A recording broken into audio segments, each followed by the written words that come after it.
Rebecca, welcome to the podcast. Thanks. It's great to be here. It's great to have you here. I'm really excited to chat with you. And one of the reasons I'm stoked to have you on here is because you're able to talk to people in their afterlife. And I'm really intrigued, and I think my audience would be intrigued too, in how do you view like the circle of life? Because traditionally, I would say most people, I would say a lot of people, they see themselves as being born, they live on earth, and then they die and they are Christian, they might go to heaven or some other afterlife thing that their religious beliefs kind of coincide with. Or, some people might believe that they go somewhere else. But I know afterlife in your work is powerful for helping people transform their lives. So talk a bit about like your view on all that. Yeah, of course. I've been doing this work for about 24 years now, and it's very consistent. And here's the one thing I know that I don't think anybody can argue with, and that is everything is energy, and energy doesn't die, it changes form. And so when we are in a body, we are a soul having this human experience, spiritual beings having a human experience, physically focused in this vessel for a period of time. And then when it's our time to leave, the soul leaves the body. It changes form. It's like, ice melting down into water, then turning into a vapor and a mist. So the soul is eternal, and that energy is what connects us all. That's the divine spark that we all have in us. And that is what I call divine spirit or source or God or whatever people want to call it. But it's the eternal nature of who we really are. It's where we came from. It's where we're going to return to. And, belief system, what spirits say all the time is that, many paths, one truth. It doesn't matter how you get there, just get there. Find a connection to something bigger than yourself, a faith or belief in a divine spirit or energy, whether it's a religious path or a spiritual path, it's your journey. And it really doesn't matter as long as you find it. How do we convince like skeptics to believe in something that's unseen, whether that be God, Jesus, Buddha, people in their afterlife that they're communicating with the universe? Because I think a lot of times people have a hard time like believing something they can't physically see. What are some things that how do you help people that you coach or people you've interacted with like come to terms with that? So that's a great question. I was a skeptic when this all began for me because I was 20 years old and this was not my wheelhouse. I wasn't raised to talk to dead people. In fact, I was raised in a conservative Jewish household where I believed in God, but I didn't even know what that meant. And it was when my dead grandmother started talking to me, going through a depression. And she convinced me because she gave me evidence that was going to play out a couple years later. My future husband, his name, his birth date, things that there's no way I could have known back in 1999. There was no social media. This just organically happened. Then it proved to be true. And that's when I shifted from skeptic to believer. Now it's not even a belief, it's a knowing, because what I do, I always say the work with mediumship, it speaks for itself when you can make a solid connection, undeniable evidence nobody could possibly know about your departed loved ones. And I'm able to bring that through. For example, I had a group yesterday of 8 people. I do my work over Zoom a lot of times, and it does work the same whether it's remote or in person. And anyways, I was reading the two sisters on 2 separate cameras, and I could tell they were skeptical and they really wanted to believe, but they weren't quite there. And I said to them, your mom was in the car with you yesterday. I'm not sure which one of you, but she's saying she played a song. And I'm hearing Wind Beneath My Wings by Bette Midler. And they about fell out of their chairs. They said, yesterday we were driving around together saying, Mom, if this is real, play that song on the radio today. Then bring it up to Rebecca tomorrow. They went all day, hours, they said. Nothing. At the last minute before they got out of the car, the song started playing. I then bring it through, relaying. Like stuff like that builds faith and trust. It's evidence that I couldn't know. And the truth is, to really answer your question, I don't feel it's my job to convert skeptics to believers. I feel it's my job to be a messenger for spirit, deliver the goods, leave it there. If people want to believe, awesome. If they don't, that's okay too. They're at where they at. And honestly, I have no judgment in it. I hope for them. that they open up at some point. How can people determine like who or what they're communicating with externally? Like how do you decipher between, like you mentioned you were talking to your grandmother, like how would you know it was her talking to you versus like your intuition, God, the universe? Like how do you know what's what? I'll be honest, it's super confusing when you're new at this because for me, I was half the time I didn't even know what I was communicating with. Like they would have to tell me. So when I communicated, for me, it came through the form of writing, journaling, and it's called automatic writing. And it would be an introduction, like my guardian angel. She would just start scribbling AY, AY. I'm like, who is this? And she's like, I'm your angel, AY. And so I named her Maya because I couldn't call her AY. So I slapped an M on it and MAYA. So, anyways, they would introduce, like, this is Grandma Babe, but you can feel it. And when you get more skilled at it, like for me, when I do readings, I see angels as colors. They're high frequency. I see dead people. I don't actually see them in my mind's eye. I might see them, but I'm very auditory. I'll get names or sounds like. So they will introduce themselves. And there's different levels. There's, like we talked about, there's pets, animal heaven. There's departed loved ones, angels. There's spirit guides. And so it takes practice. You just have to get to know it, and then you'll start to recognize it when you feel it. And we're definitely going to get back to diving into all of that and how people can get connected with the external world and start to connect with the universe, spirit, God, like when they're out in nature and stuff like that. But I know a lot of your work is rooted in helping people get more connected to themselves, which I think is probably super helpful in, leading somebody to faith in some of these things. What are some ways that like what are some symptoms, I should say, to start that somebody's feeling disconnected from their true self? Yeah. So my book, What's Your Heaven? I wrote 7 fundamental lessons here that I witness with clients all the time. The first lesson is I am connected. And the truth, okay, so the truth is most people feel disconnected.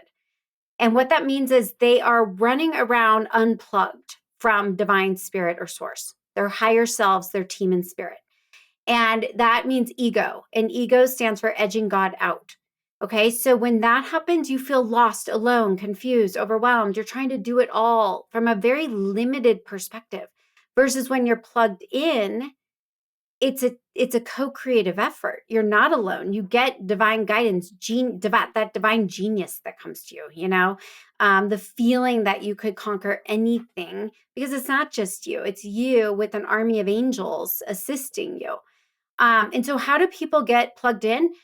First of all, it takes awareness. You have to wake up, and so many people are. I think the pandemic, the gift was client after client coming to me at a crossroads saying, like, there has to be more.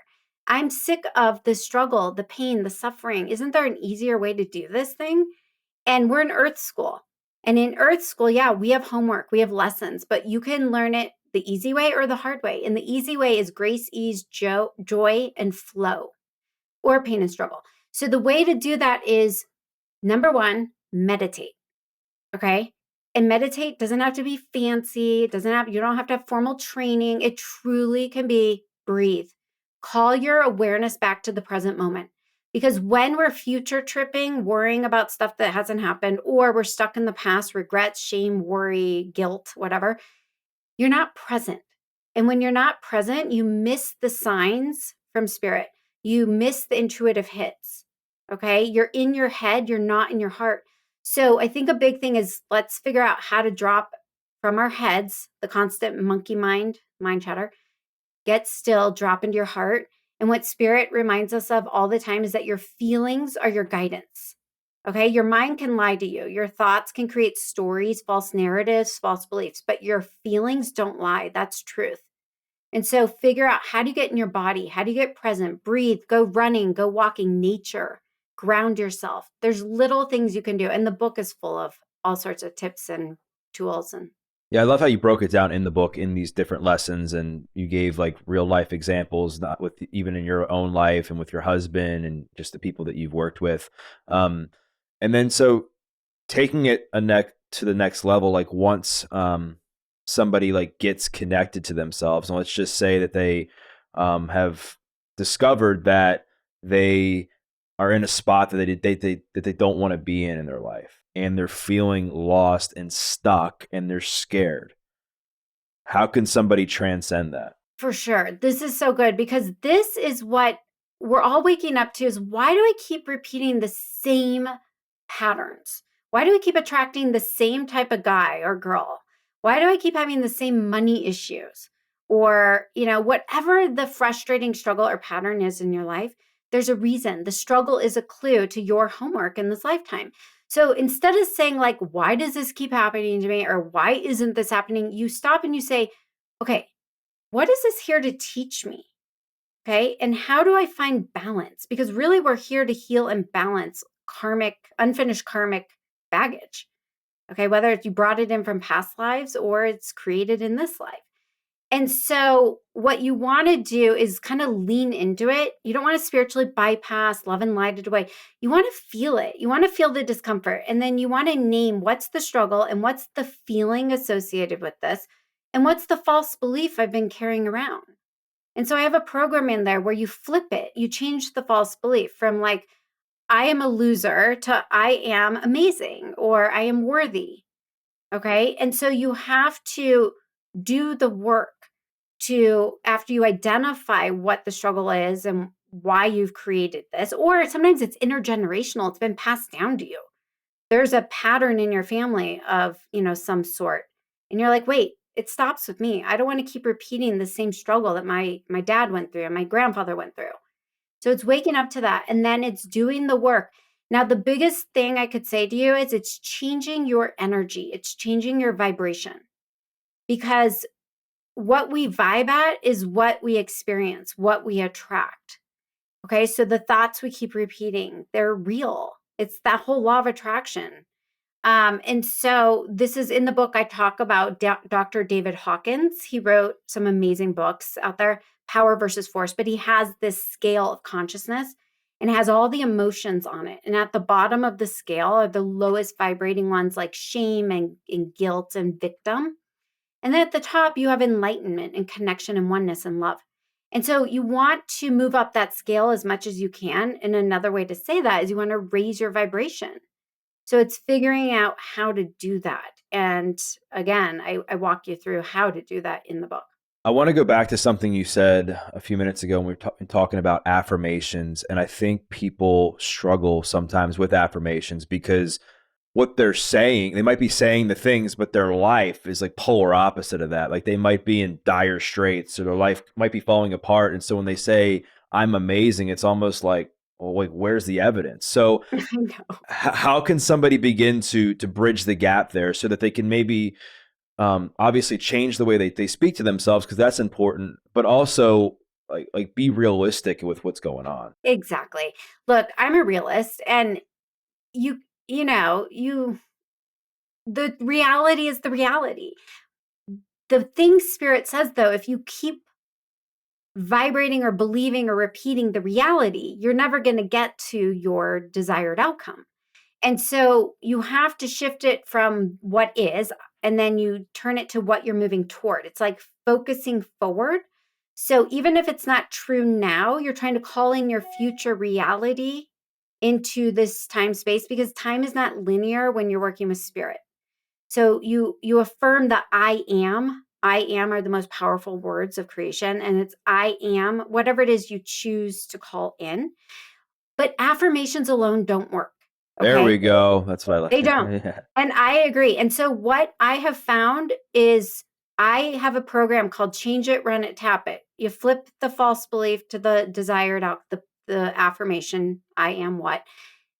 Run it, change it, run it, tap it is run your energy. Okay. So every week for the last 5 years, I've been working with a healer. She's like my mentor. And we have transformed my being to a whole new level from this. And running energy is basically using the vibration of color frequencies to recalibrate, to clear out false beliefs, to change your energy. And so there's different colors vibrate at different frequencies. So I talk about it in the book, and then you visualize these colors running through your physical system, your chakras, and your auric field. And then tap it is emotional freedom technique. And that's an ancient form of Chinese acupressure mixed with modern psychology. And you're basically breaking up those false beliefs that are ingrained in your cellular being so that you're allowing these emotional toxins to release.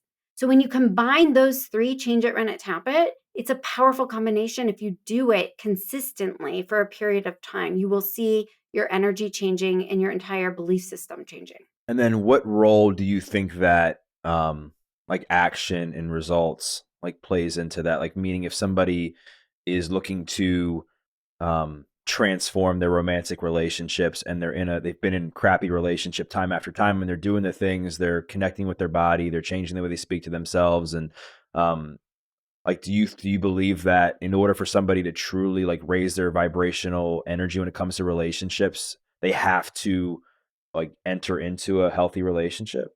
So, it's really hard to say in general. Well, first of all, let me just say this. I've had a couple girlfriends who have actually finished my book, and they said one of them went on 3 dates the following day. She said, I swear, I healed my dad issues. He came to me in a dream. And then, I realized my root issue was I don't allow love in because I had daddy issues. The next day, she got asked out and went on 3 dates. Okay. And so I've had two people tell me this book, just reading it, attunes you to the frequency of whatever it is you're trying to transform and heal. Okay, so intention alone, energy follows intention. Um, so I guess to answer your question, everybody has a different soul contract. So meaning you may want love and a deep, intimate relationship, but if that's not part of what you signed up for, your soul contract, it doesn't matter what you do, it's probably not going to happen. Okay. And part of the gift of coming to me for a reading is I do the work for you. I read it. I'm like, hey, by the way, at 48, you're supposed to have a breakup and then you're going to go into the love of your life or between 50 and 52. Like, I'm able to look at your soul contract and see what you designed before you were born. And these are only probable outcomes based on free will. If you go with the flow, these are likely going to pop up in your life at certain points along your journey. So it really is case by case, but I walk readers through a process where they can get in touch. You don't need me. You don't need anyone outside of yourself to get in touch with your soul truth and your contract.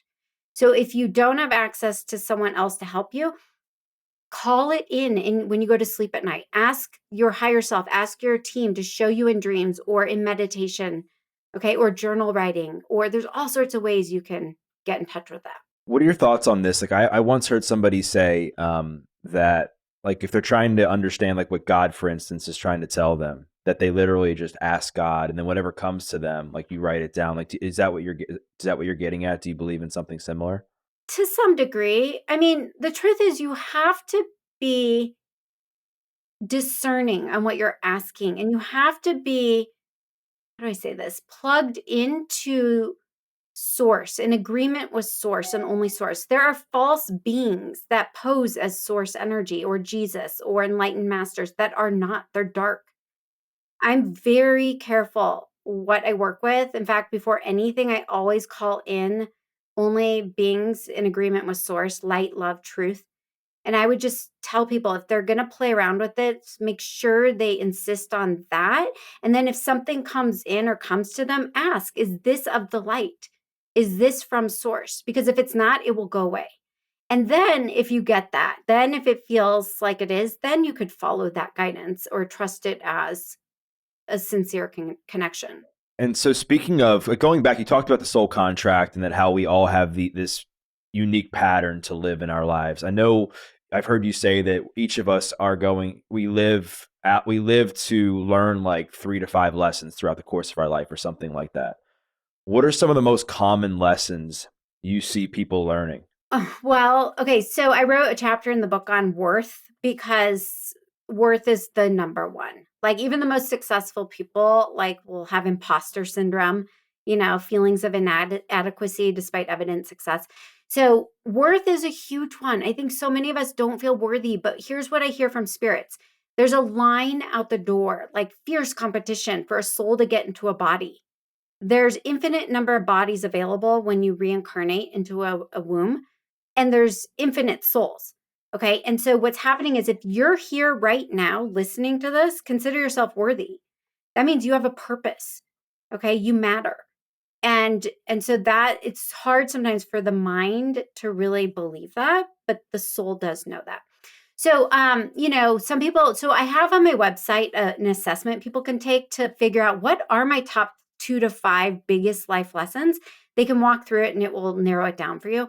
But then I have in that, there's a list of the 30 most common universal lessons. Maybe you're here to learn neutrality, non judgment. Maybe you're here to learn grief, lessons around grief or guilt or shame. Maybe you're here to learn how to be more kind or loving to yourself, to others. So we all have different lessons, but you'll see these patterns in your life. Like for me, one of them was boundaries. I was tested over and over and over, and I think I'm getting it. It's a work in progress. And here's what you need to know. Spirit doesn't like keep score or grade us on the outcome. It's our effort, it's our intention.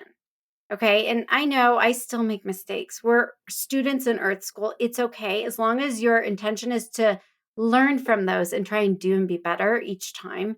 And it will get less and less. Eventually, it will go away. You'll stop repeating the patterns. I want to spend a few minutes talking about worth. I mean, A, because you said it's like the biggest lesson that you think people need to learn, but also because you hear so much that people feel worthless, people feel unworthy, they feel, a low self-worth. Why do you think, um, despite like all the information out there of telling people that they are enough, that they are worthy, and that they do have the power within them, like why do you believe that so many people today like are feeling this sense of unworthiness? Well, I think a big part of it is that we're in a day and age where there's all this competition and comparison with social media. And, you just turn on the television and or you log into your device and you can't help but it's human nature to you compare yourself and then you start to wonder if you're measuring up. Sometimes it's the conditioning, the ingrained message you got growing up or didn't get from your caregivers about you are enough, or maybe it was drilled in your head you had to do things a certain way and to perfection. So we're unlearning these false beliefs, maybe projected onto us by our elders or the world around us. But I think the biggest thing is what goes back to what we were talking about in the beginning. And lesson number one is that we become disconnected. So that means that it's like spiritual amnesia. We're born and we fall asleep to who we really are. Who we really are is we are these magnificent, powerful, eternal beings of light. And we have all this unlimited potential, but our ego, we self sabotage because we have a mind, and the mind goes into these frequencies of judgment. We judge ourselves, then we separate from others and ourselves. And from there, that's where the suffering happens. When I hear the word worth, I think a lot of people think this is that they think about measuring something, like measuring up, like what's my net worth, right? Like how much, money do I have, or how many followers do I have, or how much am I making every month? Um, how do you measure worth? Like how can somebody, in your opinion, measure their worthiness in a way that it's maintainable, it's measurable, they have something to aim towards, but it's not necessarily going to like crush them if they don't like achieve a certain goal? Yeah. For me, I've learned that worth I measure in honor for self, how I show up in the world. My worth comes from showing up in love, showing up in kindness and generosity. So I feel worthy when I am patient with my 6-year-old, when, I could easily be judgmental or impatient. And so worth to me, it's such a superficial scale, but we all do it, myself included, when we measure based on what the scale says that day, what your bank account is, what your portfolio package is, that is very earthly, very limited, short-sighted. And what spirits tell me all the time is that when we die, the only thing going with us is the kindness, the love, the generosity that we shared, that we gave and we received in life, the memories we created with the ones we love, how we showed up. That's how we want to measure our worth. And so, what I was in the book, I talk about my lessons around money, but it's not about, it's like I only felt worthy if I could, what I could give to somebody, how I could take care of them for my own fear of abandonment. If I took care of them this way, X, Y, and Z, or paid for this, they wouldn't leave me. Okay. And that was such false thinking.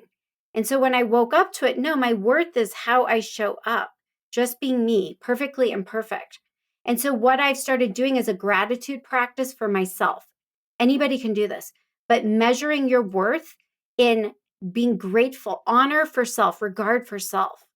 So what I do is I name 3 things at the end of the day as I'm falling asleep. I'm so grateful to myself for how I showed up and I was generous to, this person, or how I was patient, or how I was, whatever you want to say.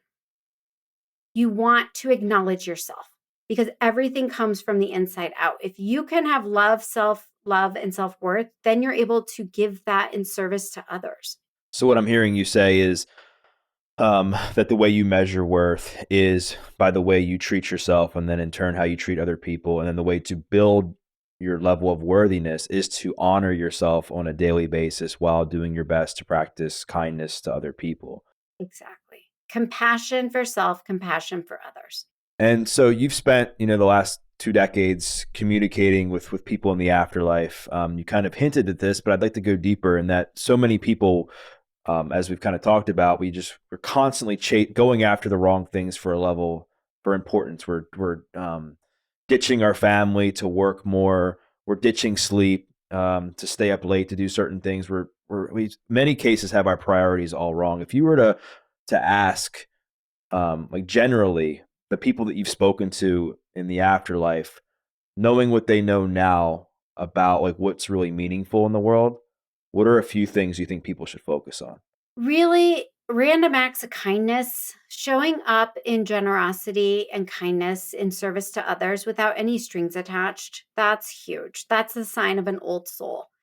Um, Creating quality time, creating joy, measuring your success in life through joy, not dollars.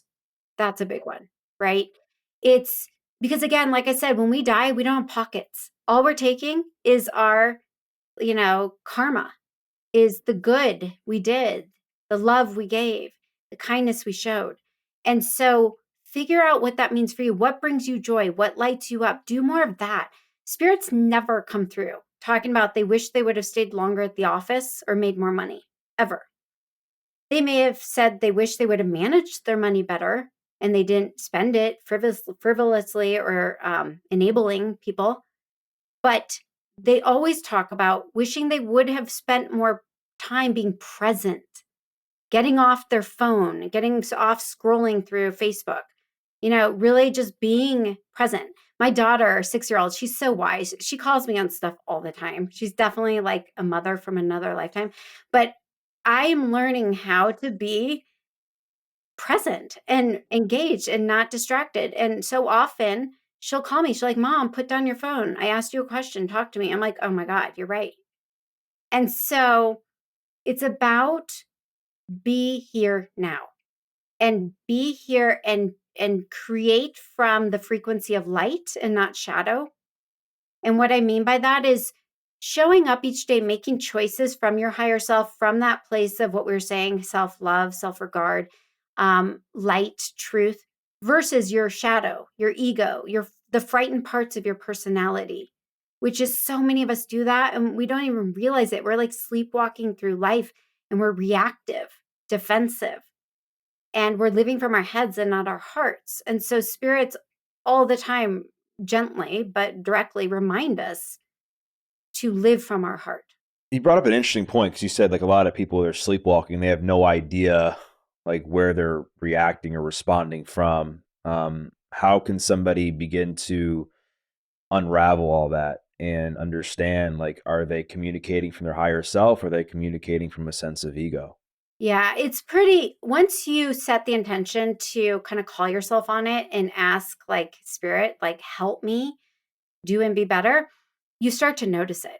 So when you react, it's very anytime you're coming from a place of judgment or defensiveness, right, wrong, good, bad, That's ego versus you want to get neutral. I think the most important thing and easiest place to start is get out of judgment, get to neutrality. Okay, where you're just kind of the objective observer, curious, open, but not jumping to conclusions or being dogmatic or being self-righteous, just being. That's a good place to start. And how do you get there? I mean, again, go take a nap. If you're cranky or judgmental, go take a nap and like recalibrate.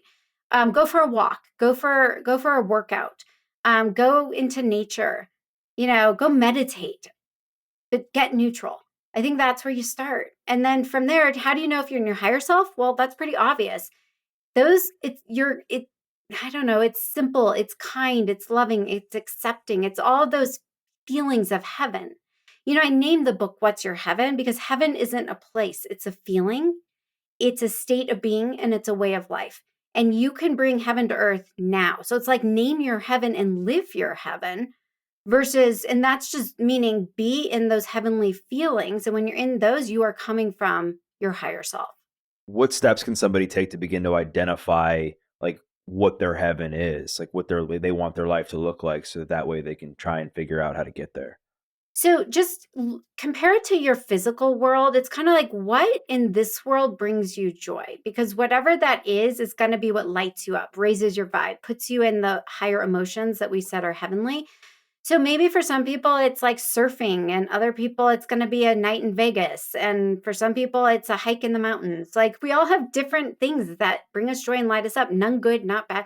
It just is. So you got to figure out, okay, what is my happy place? And then find ways. If you can't get to the beach, like I'm in Denver, Colorado. I don't know why I chose here because my heaven is a beach somewhere warm and sunny all the time.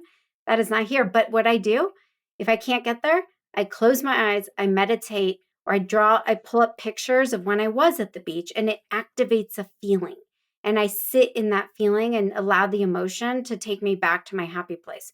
So there's ways to identify those things and then call it in on a daily basis. Even if you physically can't, you daydream about it, you visualize it, you kind of marinate in the feeling of it, because at the end of the day, it's all about the feeling, right? The vibration, so that you start attracting more things that match that same feeling and that energy.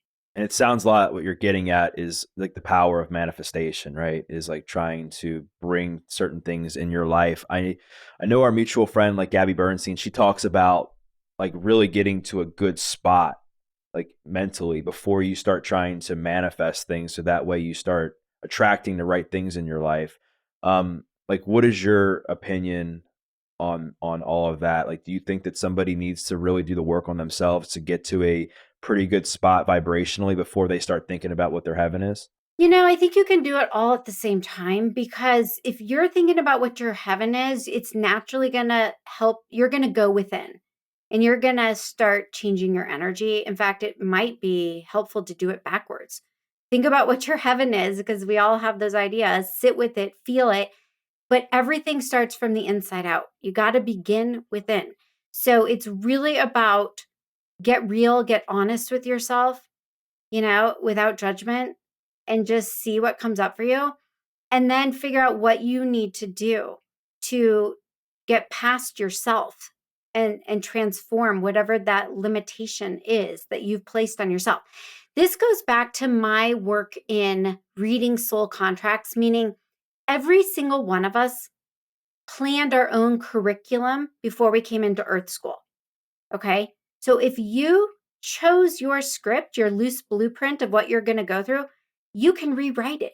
If you don't like it, or you're like, wow, I was overly ambitious when I signed up for this, right? Or I must have been on drugs because I don't know what I was thinking, you can change it. Okay. So it empowers people. We're talking about manifesting. We are co-creators of our life. There are probabilities, certain things that will show up because those are the assignments that we're here to tackle. But what we do with them depends on our free will choice each moment. And that's why I'm saying if you're choosing from the frequency of light and not shadow, you're going to learn through ease and grace and joy, and you're going to knock those off your list, and life gets magical and fun because you're not constantly suffering and struggling and like on the hamster wheel, right? And so it really comes down to being conscious, like showing up, being very mindful, conscious of your choices, accountable. I can't tell you how many times I hear from spirits saying that they would project or blame or scapegoat. Like instead, when we die, we're transparent. We have to take full accountability for all our thoughts, words, and deeds. So we might as well do it now so that we can, move past all of that and again, live heaven now and not wait till we die. And the other big thing is that we pick up in death where we left off in life. So there's no hiding. You can't escape you. You can't escape your lessons. What do you touch on that? What do you mean by that? Are you saying that when people die, they end up just living in heaven or wherever they go, like they just end up continue on the path they were on? So what happens is you wake up to holy crap. At the end of the day, we're all held accountable. There's no escaping it. But it's in a way that we're ready to handle it or deal with it. So for better or for worse, everything follows you. Okay. And so that's why you want to try and do and be your best. Now, I'm not talking about making mistakes. We're not supposed to be perfect. No one's going to hell because, they stole bubble gum at the age of 5, right? It's it's all about intention, okay? And it's about accountability. And so what happens is when we get over there, we're like, oh my God, I was a total control freak or abuser. So I need to balance that karma. So in my next life, I'm going to switch roles with the person I abused or controlled so that I can have deeper compassion and grace and feel what it felt like to be on the receiving end. Okay. And that's how we work with each other. There's a chapter in the book where it's 2 chapters. It's I am learning from others and I'm teaching others. And I talk about soul groups and how we all show up and sign up to play out different roles for each other to help each other learn and grow. And so sometimes that's a role reversal. Like I was just talking about, where you will in one lifetime be the victim, the next time be the perpetrator, the abuser, and because you need to learn both sides to neutralize it.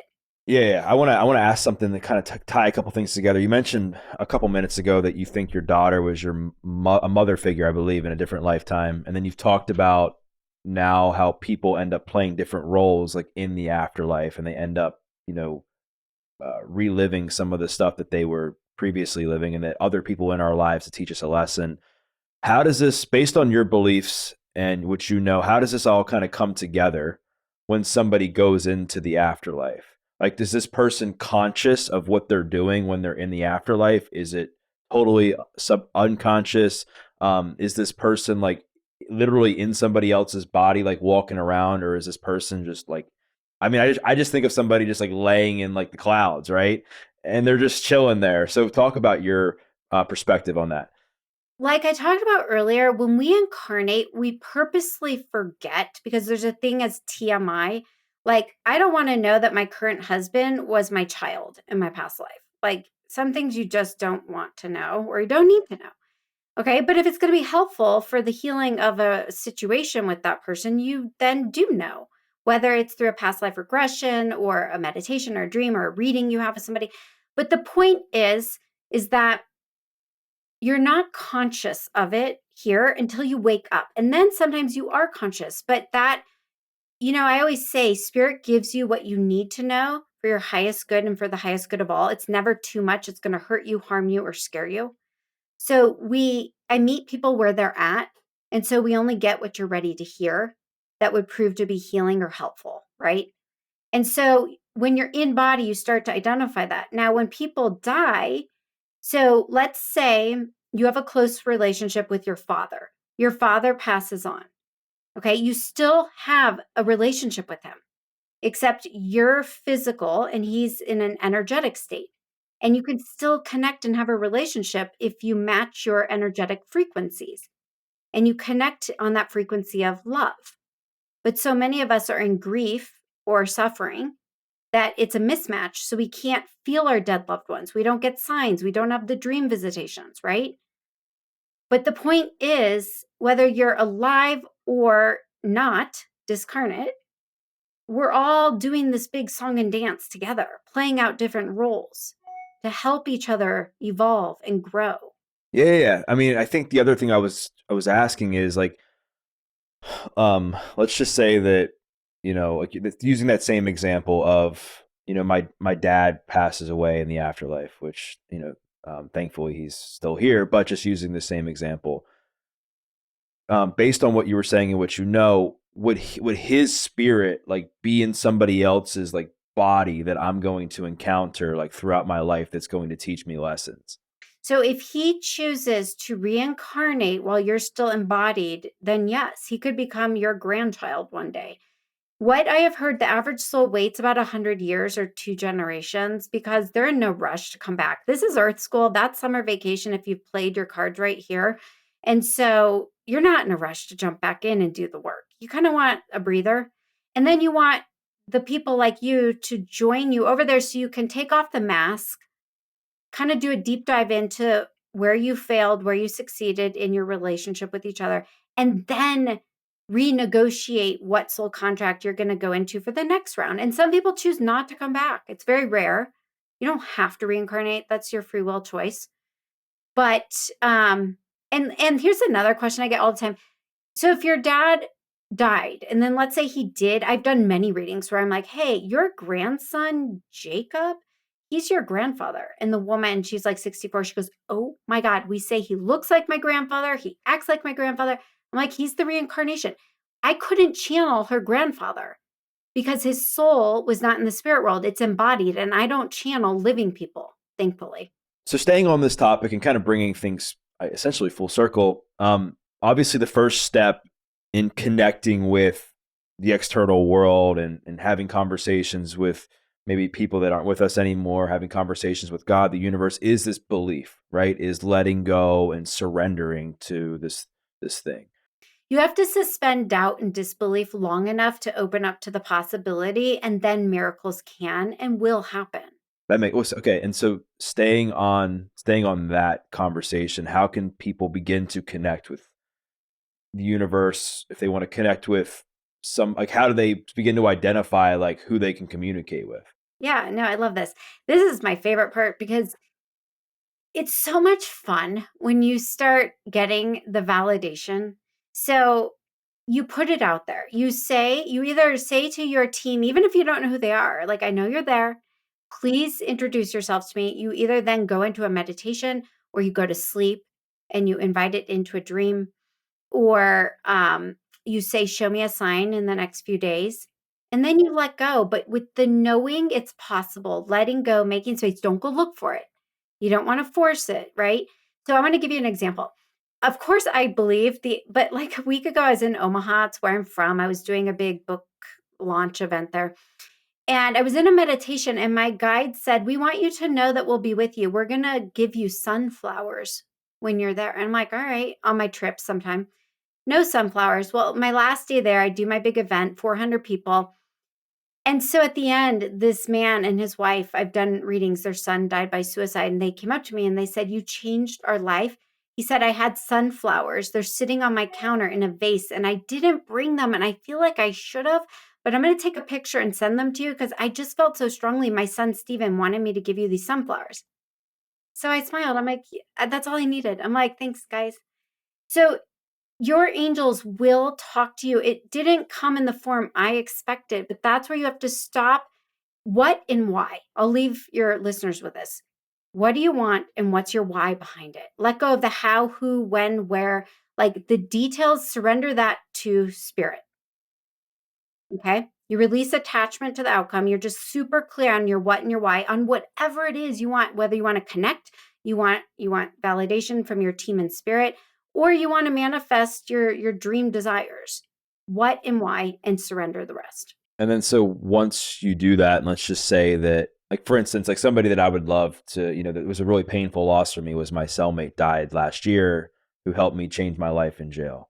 If I wanted to somehow be able to have a communication with him, like what would be like a natural way for me to try to have that if it was possible? Your dreams, because there's no resistance. Your mind's quiet and out of the way. Um, you have to be ready for it, and that soul has to be skilled enough to know how to project their energy into that space.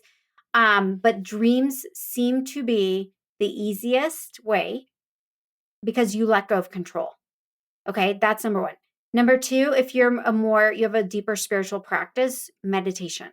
Now, the biggest thing with meditation is you might struggle, which I did for years, with thinking that you're making it up. And that's where you have to just let those mind thoughts be there, the yeah, right, or, like all the doubt that creeps in. Let it be there, but try not to give it too much energy. Just acknowledge it like a cloud passing by, but then receive the message. Because the right brain is the center of creativity, imagination, and intuition. It's all coming from the same place. But that's where the meditation happens, and that's where this connection with departed loved ones happen. So when you're in meditation, if you said to your cellmate, okay, if this is really you, will you please validate this outside of my meditation? And then he's going to say, I'm going to show you a license plate with my initials on it, or I'm going to show you a special license plate. A song pops in your head. And then an hour later, you're in the car and the song comes on. Okay. Or the license plate has his initials. There's ways to communicate with them. They want you to trust. They want you to relieve doubt. So they're going to go out of their way to try and make that happen for you so that you do build a deeper faith and trust. And then so if I did that and let's just say that it didn't work, right? I'm like, hey, show me this. Then would I try to continue to communicate with him, or would I just, move on and just let go and assume that somebody else is going to try and communicate with me? So you want to let go. You want to, it didn't happen yet. Yet is the key word. I did a reading for a woman 10 years ago. Her daughter died. She came to me a few months later. Her daughter's name was Jen. Okay. This woman's name was Carol. And she wrote me an email a few months ago telling me this crazy story. I said, Jen, talking about you guys getting Starbucks often together. She said that was our thing every weekend. We went and got Starbucks and caught up. And I said, Jen is going to mix up your coffee order to let you know she's around. 10 years went by. This poor woman. She, on the anniversary of Jen's birthday, what would have been her earthly birthday, the woman said, her name was Carol. She goes, Carol, your coffee's up. She gets her coffee, goes to her office, puts on her desk, and you know how they write your name on the side at Starbucks? It said Jen in marker. She took a picture and sent to me. She goes, Rebecca, I've been waiting 10 years for this. Time is a weird, funny, frustrating thing in this world because it's not linear in the spirit world. So they're going to talk about things, and maybe Jen tried 50 times and the barista wasn't doing its job by being a good intuitive listener. Who knows? And sometimes you're not ready, and there's all sorts of reasons why timing can be off. But if you surrender it and trust in divine timing, and let's just say your friend's not coming to you, but you're like, but I open it up to whoever is in my highest and best good to come to me. Let's say your grandfather visits you, or ascended master, or a spirit guide, or whatever it is. Be open, because our mind gets so attached to an outcome like the shoulds. It should be this, it should look like that, that sometimes we miss the miracle. And so staying on this, because this is something that I wanted to go into next, is how can people pay attention to the signs that there's somebody, maybe you mentioned, my grandfather or somebody who's in their afterlife is trying to communicate with them? So really it's the out of the blue, thoughts and feelings and events that happen that honestly you can't explain. They just happen without any trailed thought.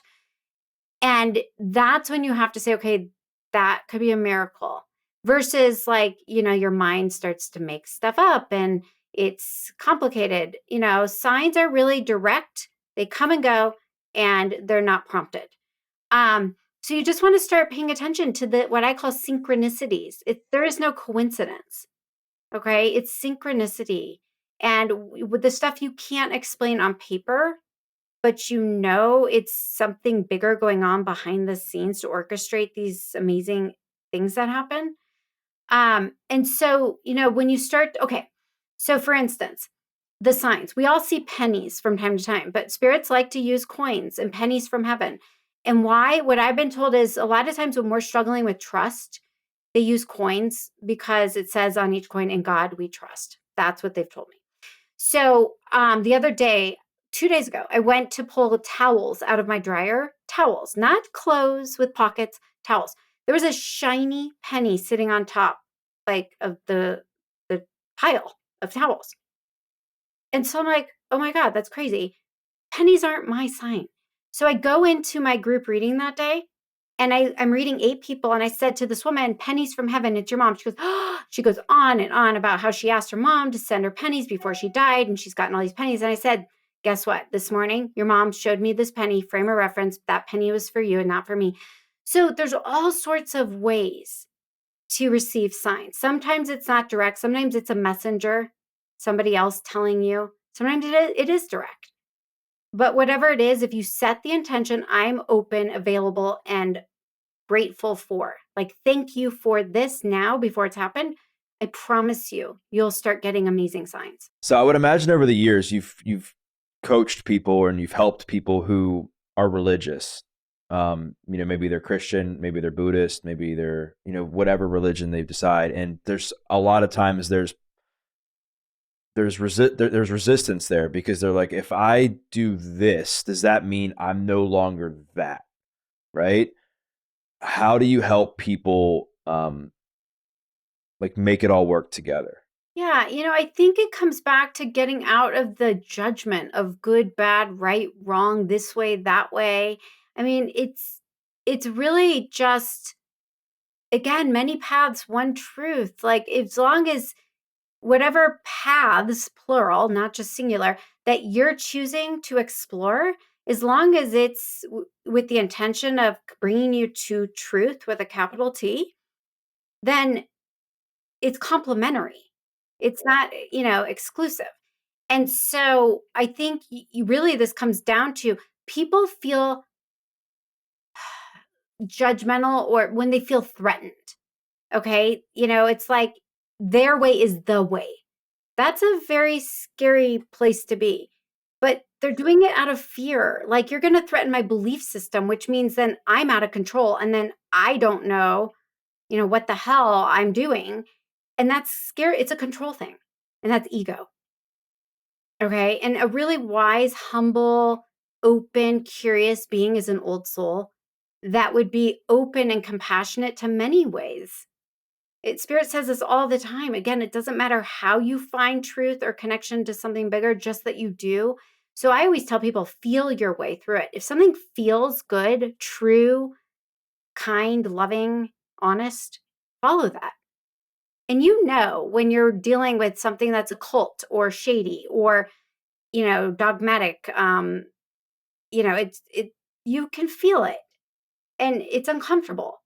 And that's usually a big red flag.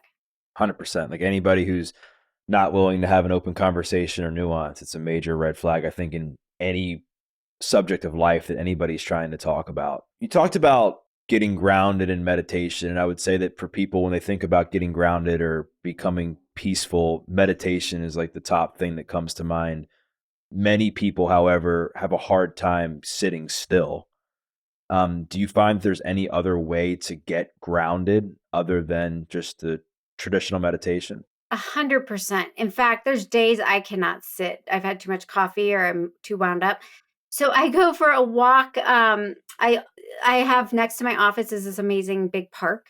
And I'll just, when in the nice months, I take off my shoes and I walk on the grass as a moving meditation, because literally grounding, called earthing, it grounds you. It changes your entire energy field. But go for a run, go for a hike, go do yoga, Tai Chi, whatever it is, move your energy.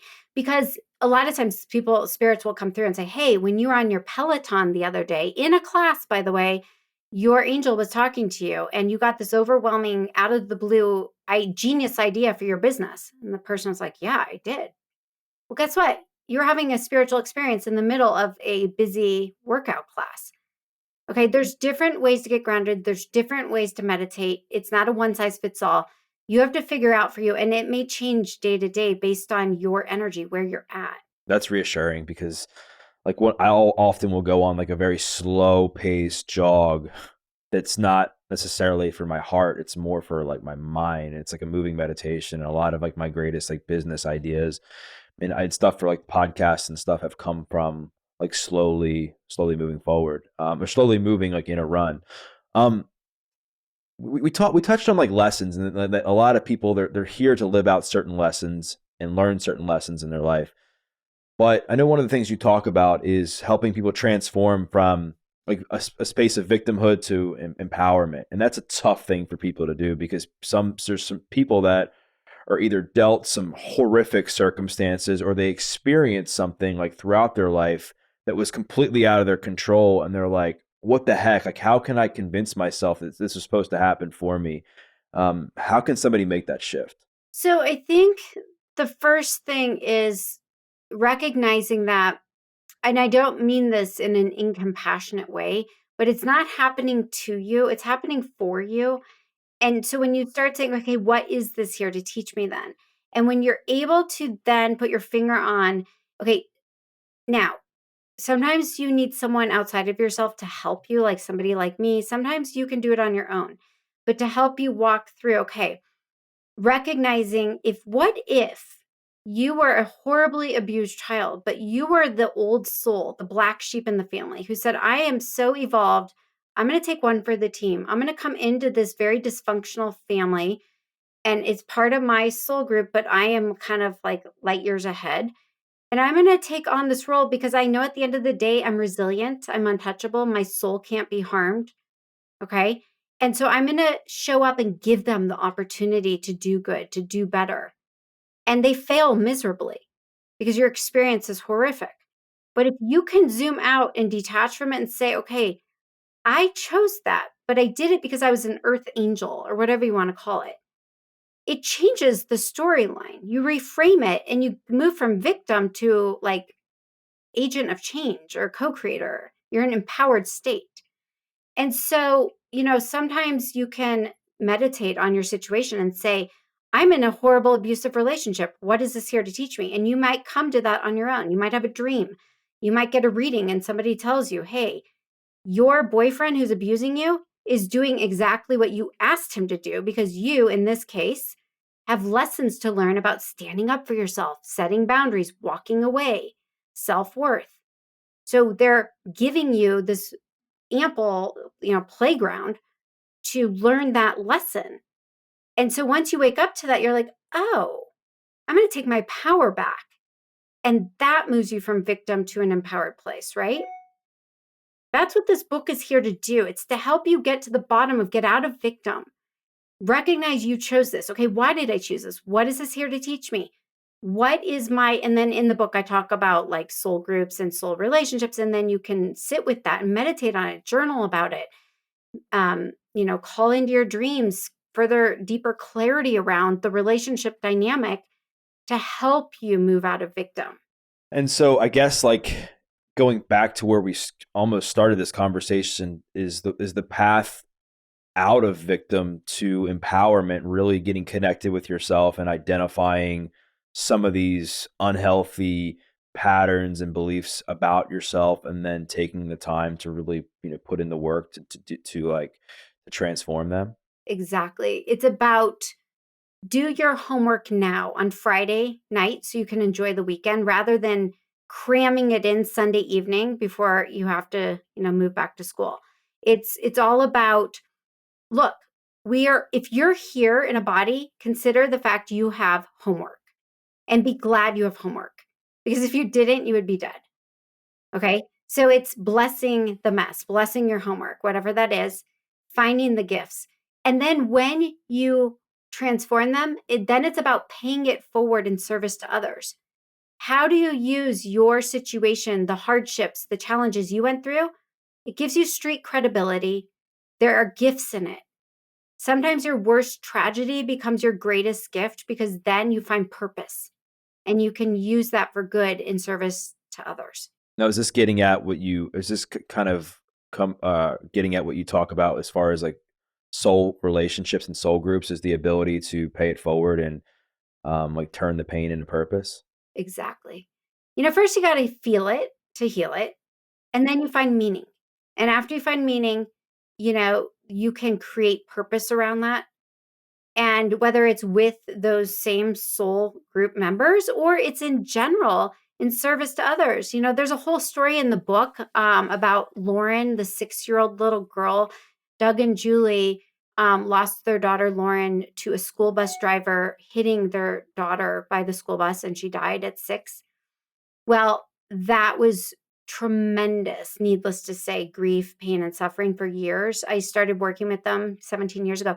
They turned that pain into purpose. They created a whole foundation, Grieve Well, and it helps people process grief, and it's a support system for people going through tragedy and loss. They made a giant contribution to humanity.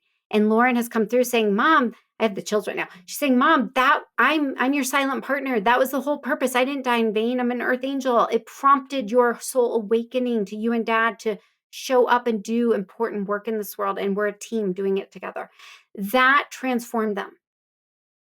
Okay. And so when you can find the gifts in the struggle and use it for good, it changes your life. You move out of victim naturally. I love that. Like being able to use or find some of these painful moments and see that there was meaning in it, right? Like that's the way that I think helps people become more accepting of the past. Last thing I want to ask you, a lot of people who listen to my podcast, they're always looking to improve their relationships, right? And we started our conversation. You talked about like how like essentially like everything on earth is energy. How does all of that relate to like the law of attraction? Like, do you believe in the law of attraction? And if so, why or why not? Yes. Everything is energy and you match the frequency you're at. So if you're experiencing, everything in this earth world is set up to mirror back to us our belief system. Okay. And so that's why I'm talking in the book so much about change the false beliefs, because whether it's epigenetics, and I talk about that in the book. So meaning it's part of your genes because it was passed down to you, intergenerational patterns. It was conditioned, the household you grew up in or the environment in which you live. So it's that and or law of attraction. It's kind of all the same thing, but you thought it, you got it. Okay. What you put out there comes back to you. So if you don't like what's going on, change it. Change it. But you first have to recognize that you can. And that is where I come in because I have enough years of experience of channeling dead people that tell me this, and it's true. You can change your reality. Bring heaven to earth. You could be in a living hell if you continue to choose those thoughts and suffer, or you can be on a heaven and earth if you choose those thoughts. And that's what we were talking about earlier. Yeah, so it starts with the thoughts, and then that influences your beliefs, and then that influences your Your actions and everything else. And so I guess my final like question, I guess, is so then if somebody's looking to like rewire some of these beliefs like more on a more permanent level, do you think it just requires them changing that I am statement like about themselves consistently? So that's why I created Change It, Run It, Tap It. It's a program, and I actually have digital content to people walk them through it. But the book has a QR code and it has free content, and in that QR code, you get videos of Change It, Run It, Tap It, and it's so simple. Do it 5-10 minutes a day, every day. Change the beliefs, run your energy with the meditation and the color frequencies, and do the tapping, and you will transform your energy. It works. Okay. And if you do it, it's like what, 30 to 60 days, you can reprogram anything. You got to be consistent. You got to do the work. But if you do it, I promise you, naturally you will change your energy and everything will mirror that back to you by up leveling. And you just have to do it, again, suspend doubt and disbelief. Do it long enough to see the evidence, and that right there will convince you. You are capable of changing your life. You are capable of changing your life. I think this is a perfect place for us to end our convo. So Rebecca, I wanted to thank you once again for coming on. If people want to get the book, if they want to learn more about you and your work and everything that you do, where's the best place for people to do that? Yes, it's RebeccaRosen.com. And everything, the book's available, Amazon, any major book retailer, but on my website as well, RebeccaRosen.com. And this has been so much fun. I love talking to you. Thank you. I really appreciate it. Likewise. And for those listening, what I invite you to do is to share a takeaway. We talked about so much stuff, and I think some of the stuff I really have hardly talked about on the podcast. So I think this is cool, whether it be the afterlife, whether we talked about like lessons that we're meant to learn in life, like connecting with the unseen, how to believe in that, talking about how to transform yourself, how to transform your beliefs. Whatever your takeaway was, make sure to tag myself and tag Rebecca because we'd love to hear your feedback. And because we'd love to hear your feedback. And we once again thank you for listening to this episode of The Adversity Advantage. I'm your host, Doug Bopst, and we'll see you next time.